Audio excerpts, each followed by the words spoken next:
warahmatullahi wabarakatuh. Halo Sobat Learners. Hari ini kita ketemu lagi di salah satu podcast andalan kita ya, Sehat Talk, Talking Ilmu bareng saya. Dan seperti biasa selalu membahas tentang concern di bidang yang satu ini. Bidang sejuta umat kalau kita bahas ya. Karena semua orang membahas tentang pendidikan, apapun jenjangnya, berapapun usianya, dimanapun tempatnya. Karena yang namanya pendidikan itu memang mutlak menempel dengan lumrahnya manusia gitu ya. Sehat Talk kali ini selalu membahas tentang bagaimana kita belajar dari satu hal dengan hal-hal yang lainnya. Nggak menutup kemungkinan kali ini ada saya Mirna Rasyada dan juga Devi Maulidasari. Ibu, kita berdua akan sama-sama membahas satu tema bersama dengan narasumber yang sudah kita siapkan. Tapi ini spesial, jadi kita akan membahas sesuai dengan tema yang sudah kita tampilkan di layar sebelumnya, dengan tema yang cukup panjang nih kalau kita bahas. Ada the challenge, facing the challenge of the eras with the concept of learn, unlearn, and relearn. Ini merupakan salah satu tantangan yang harus kita hadapi, yang merupakan siklus ataupun proses yang dilalui hampir semua orang.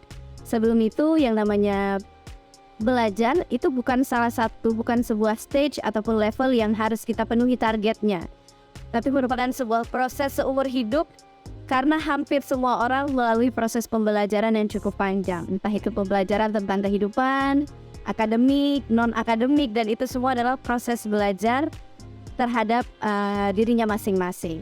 Nah, kita justru penasaran nih dengan proses belajar narasumber kita yang satu ini.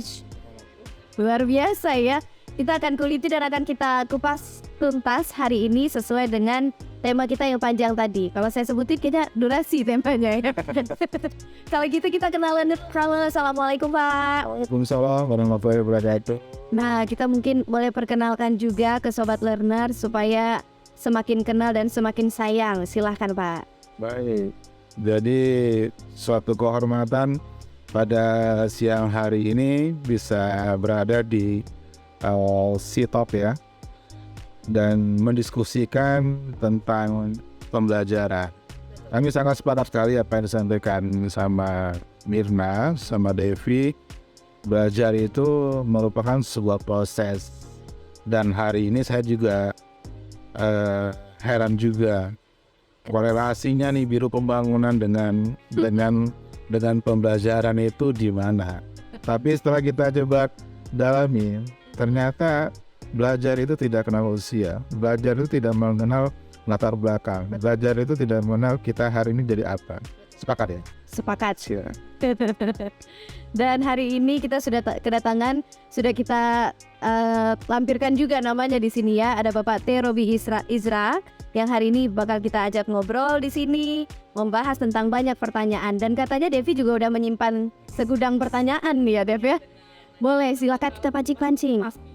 Boleh. Jadi apa sih Dev yang mau kita bahas, yang mau kita tanyakan di sini tuh apa sebenarnya? Mulai dari yang ringan dulu kali ya. Oke. Mungkin kita mau tahu nih ya, Sobat Learners juga mau tahu apa sih pengertian belajar menurut Bapak lebih? Iya. Jadi terima kasih Mbak Devi, bahwa belajar itu kalau menurut saya seperti tadi saya sampaikan bahwa sebuah proses, dia never ending. Betul. Proses belajar itu dimulai dari kita kecil sampai kita dewasa, bahkan ketika kita sudah tiba ajaran juga kita harus belajar bagaimana kita mempersiapkan menuju ke akhirat.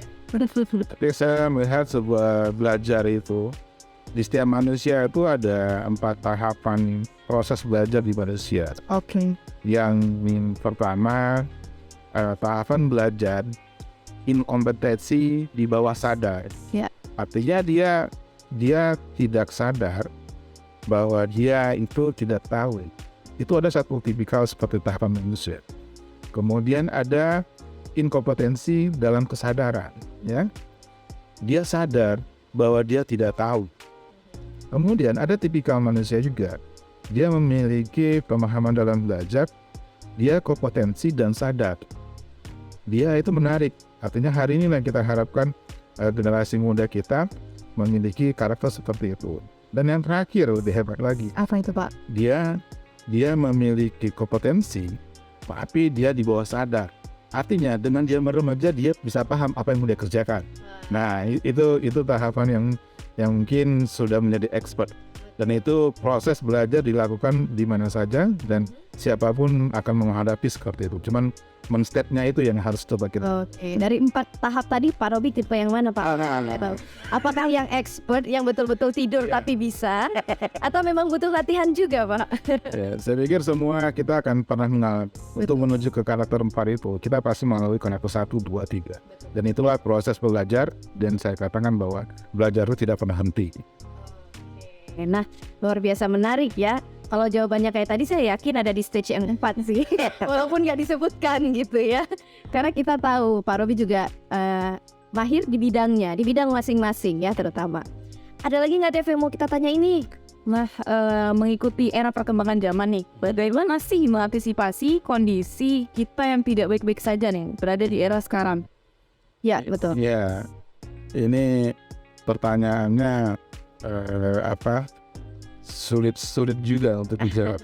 tapi memang kita sebenarnya tidak dalam kondisi baik-baik saja. Mungkin di generasi saat ini, di era saat ini, kita mungkin sudah dengar era VUCA ya. Betul. Ya, artinya ketidakpastian, kemudian kompleksitas, ada rasa ambigu. Hari ini kita berada seperti itu. Dan bagaimana kita bisa mengantisipasi kondisi seperti itu? Artinya ketika ada menghadapi kondisi percepatan perubahan itu, kita harus punya agility, punya ketangkasan. Kita punya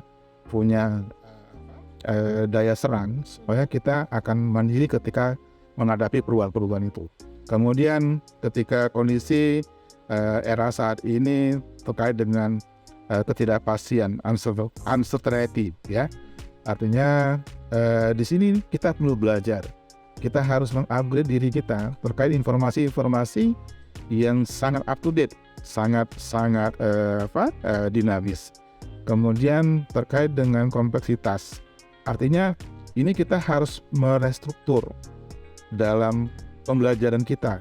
Kita harus bisa milih yang mana yang prioritas kita kerjakan. Betul. Untuk menghadapi kompleksitas ini. Kemudian yang terakhir ketika dalam masa ambigu, ya, apa yang harus kita lakukan? Ayo kita harus coba try supaya kewas-wasan tadi, ketidakpastian tadi itu terbukti. Hari ini kita banyak sekali melakukan, belum kita lakukan kita sudah nyerah. Itulah perlu eksperimen. Dan generasi muda kita itu harus bisa melakukan seperti itu. Betul, tadi udah disampaikan ya yang mana yang menjadi prioritas. Tapi kali ini saya juga penasaran Pak. Pembelajaran itu kan dua pihak, dari yang menyelenggarakan dan juga yang mendapatkan pembelajaran itu sendiri. Kalau kita bertanya dari pihak Pak Robi sendiri, yang mana sih yang sekarang jadi prioritas dalam pendidikan dari pemerintah kita juga kita harus tahu supaya kita juga sama-sama bisa menyukseskan. Atau jangan-jangan justru masih belum menjadi prioritas Pak. Ini gimana? Ya. Kalau menurut saya semua peran itu sangat penting. Dua-dua penting antara yang mengajar dan yang diajar. Karena seorang guru yang baik, tapi ketika dia tidak mendapatkan murid ataupun siswanya yang kurang kemampuan dalam sisi fisik ataupun mental, itu kan menjadi masalah. Begitu juga sebaliknya. Ketika siswa yang aktif, kemudian muridnya aktif, tapi gurunya tidak bisa menerjemahkan keinginan siswa, ini juga akan menjadi ketidakseimbangan. Hal seperti itu saya pikir mesti senada. Artinya pemerintah harus concern membangun SDM yang unggul itu harus dimulai dari guru yang unggul dulu. Kemudian bagaimana bisa menerjemahkan apa keinginan anak-anak sekarang. Jangan metode pembelajaran guru yang konvensional itu diajarkan ke anak-anak milenial, itu nggak ketemu gitu ya. Betul. Nah, berarti Pak Robi sendiri juga udah tahu arahnya kemana, apa yang harus kita lakukan. Tapi kalau upaya sekarang gimana Pak? Apa yang sudah kita lakukan supaya teman-teman dan Sobat Learners juga tahu ya, sebenarnya udah sampai mana sih upaya bersama dan bagaimana cara kita bisa menyukseskan bersama-sama juga Pak? Iya, saya pikir pemerintah sangat concern ya terkait dengan kualitas pendidikan, kualitas sumber daya manusia. Bahkan baru-baru ini pemerintah Republik Indonesia, Bapak Presiden Jokowi sudah mencanangkan bahwa Indonesia 100 tahun di 2045 itu akan terjadi bonus demografi Betul. 2030-2040. Artinya di 20 tahun ke depan itu adik-adik kita yang hari ini masih balita, bahkan yang berada di kandungan ibunya itu sudah harus kita coba perhatikan. Makanya ada program pemerintah dalam mengawal stunting. Itu juga bagian yang harus kita coba fokuskan agar nanti bayi-bayi yang lahir pada generasi sekarang itu menjadi anak-anak emasnya Indonesia di 2045. Itu yang sudah dilakukan pemerintah, bagaimana menekan angka stunting yang ada di Indonesia maupun yang ada di Aceh. Itu salah satunya ya. Salah satu dari sekian banyak ya. Ya. Banyak nih ternyata. Hari tahu sendiri lah ya kalau kita sebut sampai subuh ya kan. Jadi kalau memang programnya banyak. Iya. Harusnya seperti itu. Betul. Nah kalau tadi mungkin fokusnya stunting yang salah satu sudah disebutkan. Tapi kita yang udah duluan kecelup, ini kecebur juga udah mulai masuk ke dalam pendidikan dan juga siklus yang satu ini, kita harus seperti apa sih Pak? Dan apa upaya yang sudah dilakukan untuk kita ini nih yang sekarang ini yang sedang mempersiapkan diri gitu ya, walaupun kita mungkin juga menjadi bagian dari bonus demografi nantinya, tapi persiapannya sampai sekarang ini kita harus ngapain sih Pak? Saya ngelihat begini, artinya kita hari ini yang sedang dalam kondisi di bangku pembelajaran di kuliah, artinya untuk menuju ke bonus demografi ini kita hampir kehilangan karakter kebangsaan kita sendiri. Saya melihat kita harus perkokoh itu. Yang kita harus lakukan apa? Soft skill kita harus kita pertajam. Hari ini kita di bangku sekolah sampai kuliah saat ini kita diperkuat dengan hard skill. Tapi bagaimana karakter kita untuk menghadapi nanti di era VUCA, kemudian globalisasi dunia yang sudah merambah ke Indonesia juga, itu harus punya. Itu yang harus kita kuasai, harus kita miliki. Ada nggak kita di dalam jati diri kita selaku pelajar itu terkait dengan konsensus dasar kita. Kita ini seorang yang bergotong royong, bersilaturahmi, sosialisasi dan macam itu. Saya lihat sudah mulai tergerus saat ini dengan masuknya era transformasi digital yang terlalu besar ya.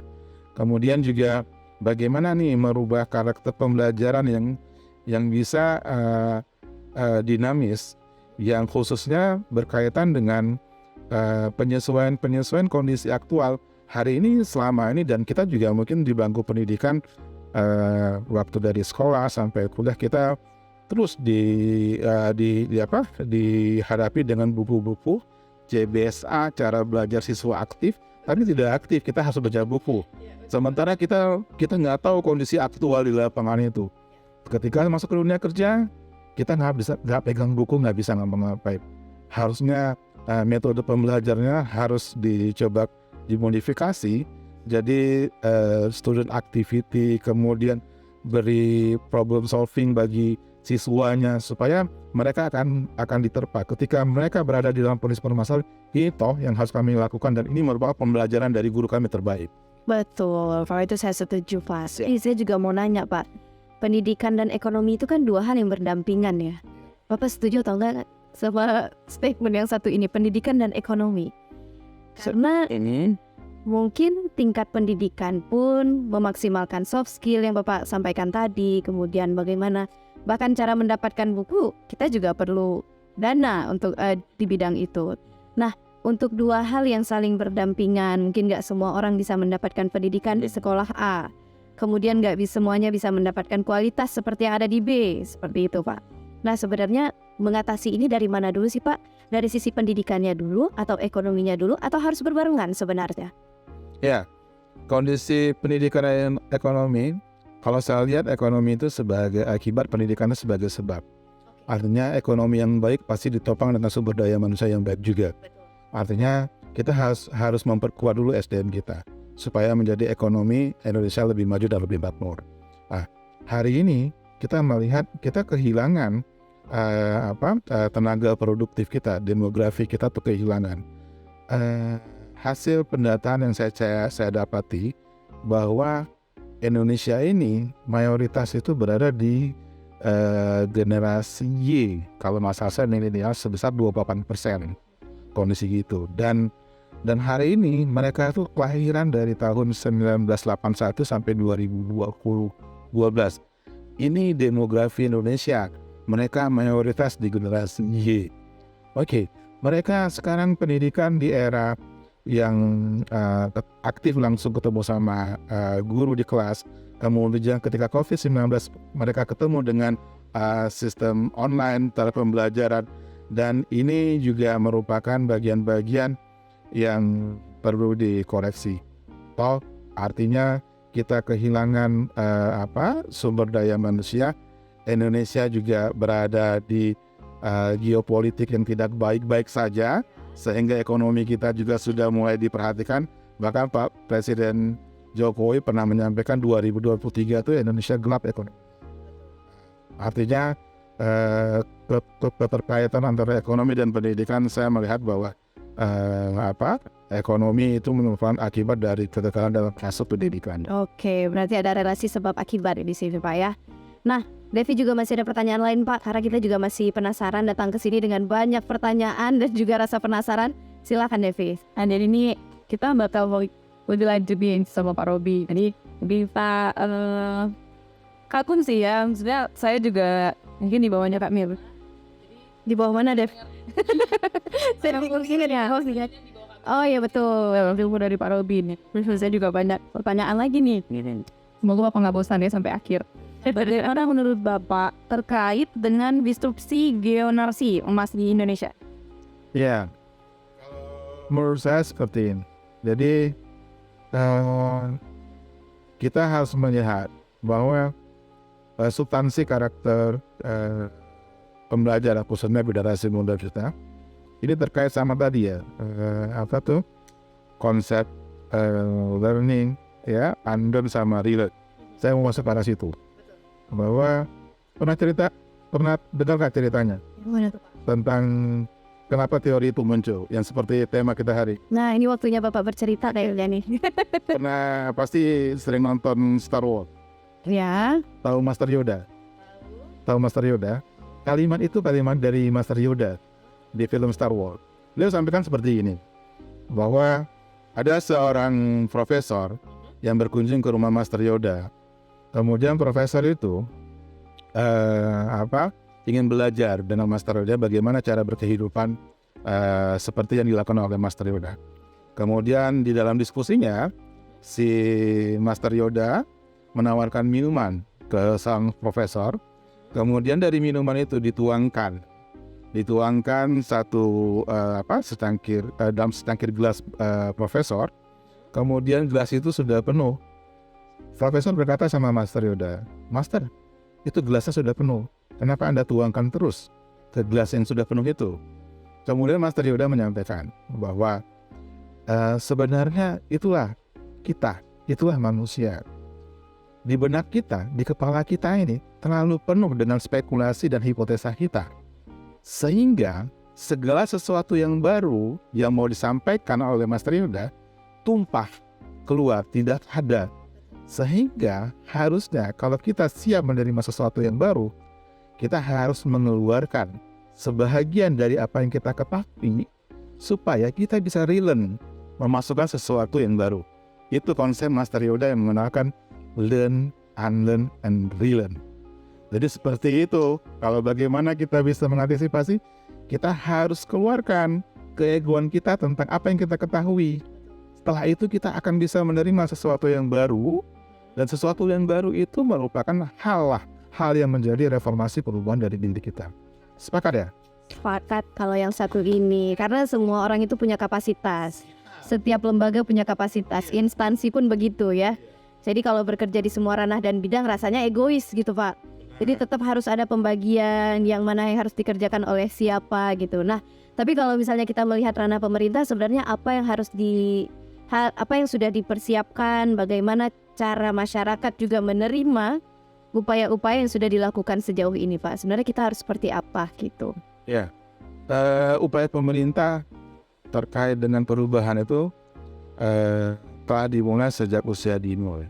Dan kebetulan pemerintah juga ini dibagi pemfokusan tadi, restrukturisasi tadi, untuk mengantisipasi kompleksitas. Bicara pendidikan, diurusin satu provinsi saja itu sangat kompleks sekali. Makanya perlu restruktur. Nah, struktur itu apa? Kita membagi beban supaya semua tertangani. Kabupaten kota mempunyai kewenangan dalam mendesain pendidikan di tingkat SD sampai SMP, dari usia dini sampai SD SMP. Provinsi dia menangani pendidikan dari SMA sampai ke perguruan tinggi ke atas. Nah, pembagian sudah jelas secara hierarki.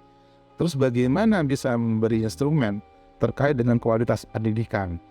Ini Kementerian Pendidikan dan Kebudayaan Republik Indonesia itu tidak pernah putus-putus untuk menginstruksi seluruh mitra-mitra kerja di kabupaten kota. Dan hari ini bagaimana proses pembelajaran kita ini menjadi bahan koreksi. Dan koreksi ini secara perlahan sudah mulai dihentikan. Bentuk konkretnya Menteri Reformasi Birokrasi kita sudah mencanangkan program-program unggulan.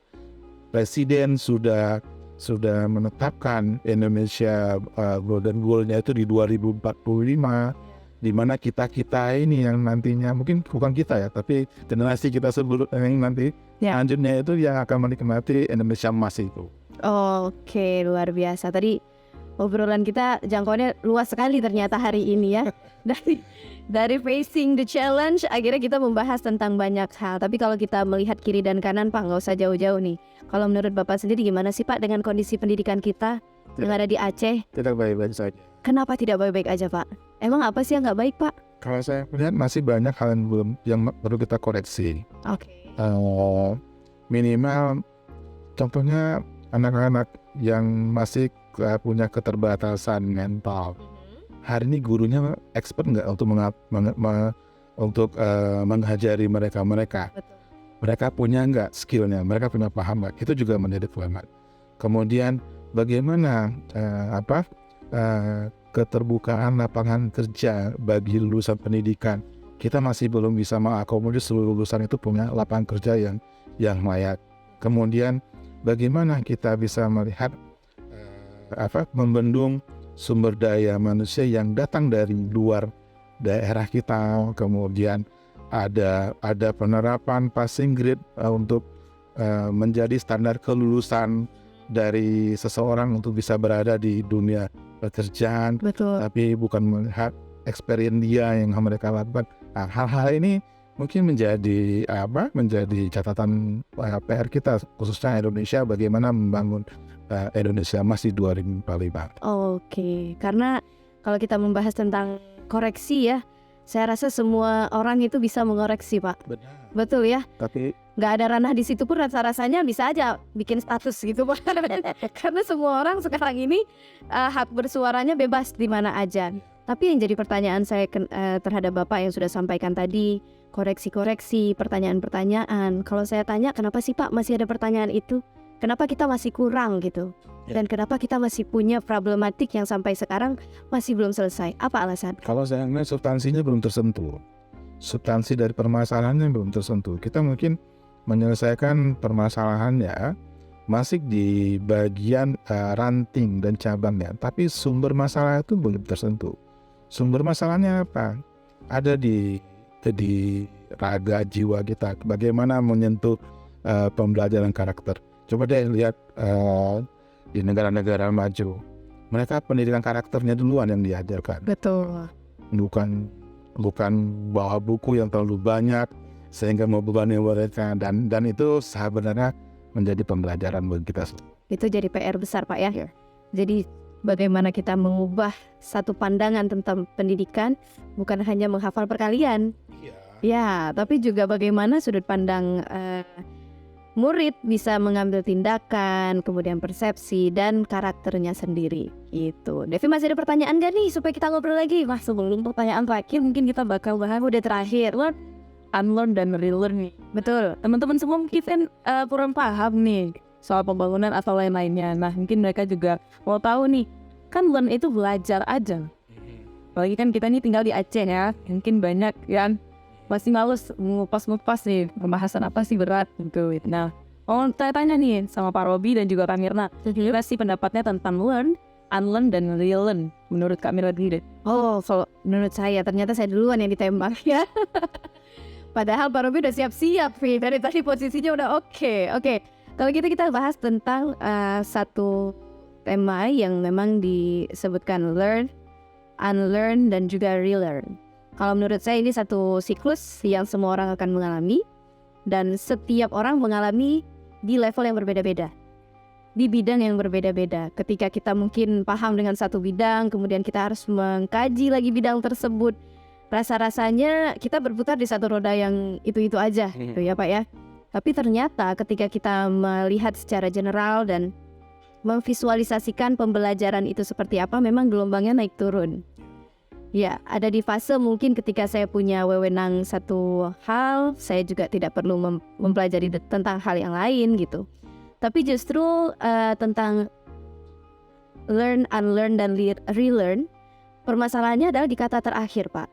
Kalau menurut saya, karena mungkin setiap orang yang sudah belajar, nggak semuanya mau belajar lagi Pak, mengulang. Saya udah tahu nih, ya kan? Saya sarjana ini nih. Nah itu tuh, itu problemnya sebenarnya. Kenapa ada orang yang tidak mau mengkaji lagi? Padahal kayak yang sudah Bapak sampaikan tadi, kita harus membuang yang lama untuk mendapatkan sesuatu. Iya, sepakat itu. Nah kalau dari Pak Robi sendiri gimana Pak tentang konsep ataupun proses yang satu ini? Iya, kalau saya coba sedikit berilustrasi. Kalau saya lihat manusia itu harus dalam kondisi untuk beradaptif ya. Betul. Artinya dia harus melakukan menyesuaikan. Kalau enggak dia tidak unlearn, dia tidak akan mendapat sesuatu yang baru. Ya, saya mau kembalikan bahwa tipikal manusia kita karakternya itu ada 3 ilustrasi ya, coba sampaikan. Tahu tamarin? Tamarin? Yes, permen tamarin. Oh tahu. Oke. Jadi permen tamarin itu ya, dia saya ibaratkan satu ilustrasi seperti manusia, di mana ketika permen tamarin itu dia masukkan ke dalam satu gelas ya, dia kita tekan tamarin itu, dia tidak bisa mempengaruhi air yang dalam gelas itu ya. Dia sangat keras, sangat teguh dengan pendirian dia. Itu tadi orang-orang yang tidak mau relearn. Udah kita bilang ayo dong, kita harus menyesuaikan, Anda harus berubah. Gak mau dia, aku deh, gue deh gitu deh. Dari dulu udah begini masih tahu wah gitu ya kan. Kemudian ada tipikal manusia yang seperti teh. Tahu teh ya? Jadi tahu kan yang apa tuh yang celup-celup itu ya, teh celup sari wangi itu. Jadi teh celup itu kalau kita masukkan ke dalam gelas ya, kalau kita tidak melakukan apa-apa, dia tidak akan berubah, Wat. Betul. Sehingga perlu ada sendok yang untuk mengaduk dan menekan teh itu, baru dia bisa memudarkan warna di air itu. Artinya apa? Dia perlu tekanan hebat. Teh itu tekanan hebat. Ya, dia perlu tekanan untuk bisa merubah kondisi air itu. Oke. Yang ketiga, CDR. Tahu. Gak diapa-apain? Yes. Saya bisa melarutkan diri. Atau kepanjangan CDR? Apa tuh Pak? Cinta, determinasi, responsif. Orang-orang seperti itu dia peka, sense-nya tinggi. Betul. Dia masukkan aja ke dalam gelas, dia langsung menyesuaikan dengan keadaan tanpa ada tekanan. Nah, sekarang kita lihat Mirna Devi di posisi mana? Tamarin kah, teh kah, atau CDR? Ini saya balik bertanya lagi. Kita di posisi yang mana? Di posisi yang mana, Dev? Kalau revisi mungkin di CDR kali ya. Luar biasa ya. Kalau Devi CDR kan nggak mungkin saya di bawahnya. Ini Devi kasih pressure kayak kesakian. Nah, jadi mungkin kita di fase yang saat ini Pak, nggak semua orang mungkin punya ranah ataupun power untuk melakukan perubahan dengan skala yang besar. Tapi untuk skala kecil, kita dan lingkungan sekitar itu pasti punya. Makanya kita butuh satu tekanan, satu aturan, satu bisa dibilang satu rules, dimana kita bisa mengikuti itu sesuai dengan tekanan yang udah diberikan. Nah, kita sekarang butuh tekanan, Pak. Kita butuh aturan. Kita butuh regulasi, dimana kita bisa mengeluarkan apa yang ada di diri kita sesuai dengan apa yang sudah dilingkari terkait dengan regulasi dan aturan, termasuk juga dengan upaya-upaya yang sudah dilakukan pemerintah gitu. Nah, mungkin ketika saya ada di posisi Bapak, saya bisa jadi CDR, Pak. Karena saya belum ada di situ, saya masih teh celup deh kayaknya. Saya masih membutuhkan dukungan dari orang-orang sekitar, terutama orang-orang yang memiliki power di bidangnya gitu. Mungkin bukan hanya saya, tapi banyak anak muda lain di sana yang ingin bergerak atau mungkin ingin menyesuaikan, tetapi ada batasan-batasan tertentu gitu. Iya. Nah, ketika kita bicara tentang judul yang satu ini, Facing the New Era, era baru, apa Pak yang sudah kita persiapkan untuk era baru? Anak-anak beberapa tahun ke depan mungkin gak akan belajar dengan lembaran buku, bisa jadi pakai tab iPad segala macam. Asesmen bisa jadi nggak dikumpulkan lagi pakai kertas yang besar itu, Pak. Zaman-zaman kita masih kuliah ya. Sebenarnya kuliah nggak zaman-zaman banget sih, Pak. Ya maksudnya masa-masa kita pakai double folio, beli double folio, kemudian fotokopi, bikin garis. Mungkin ke depan asesmennya melalui email, aplikasi, betul. Setiap sekolah mungkin punya aplikasi tertentu. Nah, untuk menghadapi era ini, sebenarnya persiapannya kan harus dari sekarang, Pak. Apa sih yang udah kita persiapkan kalau kita boleh tahu juga gitu, Pak? Ya, pertanyaan ini memang lebih tepat tentu di kementerian terkait ya, Betul. untuk bisa menjawab. Tapi saya sebagai masyarakat selaku warga negara yang baik, Betul. punya harapan yang sama juga. Seandainya kita berada di pengambil kebijakan untuk mengatur pendidikan di Indonesia, saya melihat kita harus memperbaiki secara substansi pendidikannya dulu yang harus kita koreksi. Oke. Saya masih seperti itu. Kemudian terlalu banyak mungkin ya cabang ilmu yang dipelajari dari tingkat siswa, sementara pembentukan expertnya itu terjadi di bangku kuliahan. Ya, betul. Kenapa nggak dimulai dari dasar? Bakatnya di mana nih? Oh, saya di biologi. Dari dasar itu dia sudah mulai jurusan biologi sampai SMA, sehingga ketika sudah sampai di bangku kuliah, dia sudah profesional di sana. Kompeten gitu, Pak ya? Ya, expertnya itu di tingkat sekolah dasar, di sekolah menengah pertama, setengah maupun atas. Saya pikir menggiring karakter manusia untuk menjadi bukan terbentuk di bangku kuliahan. Kalau bisa tarik mundur lagi. Dan di dasar itu nggak perlu dibebani dengan ilmu fisik yang berat deh. Tapi bagaimana membangun karakter mereka, minimal dia bangga dengan sebagai warga negara Indonesia, dan Indonesia itu hebat. Kita harus jaga. Dia harus pahami itu dulu supaya dia bisa melangkah kemanapun, dia akan balik ke negara Indonesia sendiri. Luar biasa. Tepuk tangan yang mana? Konsep semakin ya, itu dia. Nah, jadi kita udah ngobrol panjang ya tentang bagaimana menghadapi era-era baru dengan challenge ataupun tantangan-tantangan baru. Mungkin kalau kita persiapkan sekarang, kita persiapannya A, B, ternyata tantangannya C dan D gitu. Jadi persiapan kita gak bisa kepakai di tantangan yang ada di depan.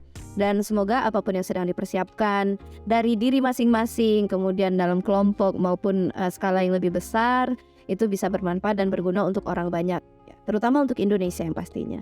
Gitu. Ada lagi yang ingin Devi sampaikan? Mungkin tadi last question ya. Ya, oke. Karena ini salut sih, saya terjawab semuanya. Bahkan pertanyaannya terus skip karena sudah terjawab. Oke, kalau gitu kita minta closing statement, Pak. Terakhir mungkin ada yang ingin disampaikan untuk Sobat Learners yang ada di rumah supaya ya teman belajar, teman ingin tahu juga gitu. Silakan, Pak. Saya pikir saya juga berterima kasih dengan teman-teman SITOP, artinya masih konsen ya. Saya ini mengawal pendidikan secara informal karena kita butuh core-core seperti ini. Artinya menyentuh pendidikan di luar jalur yang formal ya. Dan ini sangat sedikit sekali dan terbatas orang yang akan bergerak di bidang itu. Kemudian beri nuansa yang baru dalam memberikan pendidikan bagi adik-adik kita di luar dari yang formal tadi, karena mereka butuh itu ya. Jangan asik main gadget aja di rumah, Sekarang mereka perlu beraktivitas sambil belajar untuk membangun learning organisasi di dalam lingkungan dia, dalam diri dia dan keluarga dia. Kemudian supaya dia terbentuk learning culture di setiap permasalahan yang dihadapi. Endingnya apa? Supaya adik-adik kita ke depan dia akan memiliki learning agility terkait dengan beberapa ancaman yang akan masuk di zaman dia nantinya. Saya pikir seperti itu. Sukses untuk saya. Terima kasih untuk yang sudah menonton juga. Semoga quotes-quotes ataupun insight yang hari ini kita berikan ya bermanfaat. Kalaupun tidak bisa 100%, ya 20% kita juga udah bersyukur. 20% dikali 50 orang itu udah lumayan banyak loh. Kita memberikan impact mulai dari hal yang paling kecil. Nah, dengan apa yang sudah disampaikan Bapak Robi tadi, dengan limit terbatasnya ruang gerak kita, semoga tidak semakin dibatasi, agar kita bisa semakin bisa memotivasi dan juga memberikan perubahan-perubahan yang baik ke depannya.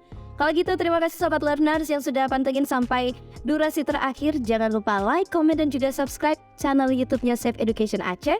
Terima kasih yang sudah menonton. Wassalamualaikum warahmatullahi wabarakatuh. Waalaikumsalam warahmatullahi wabarakatuh.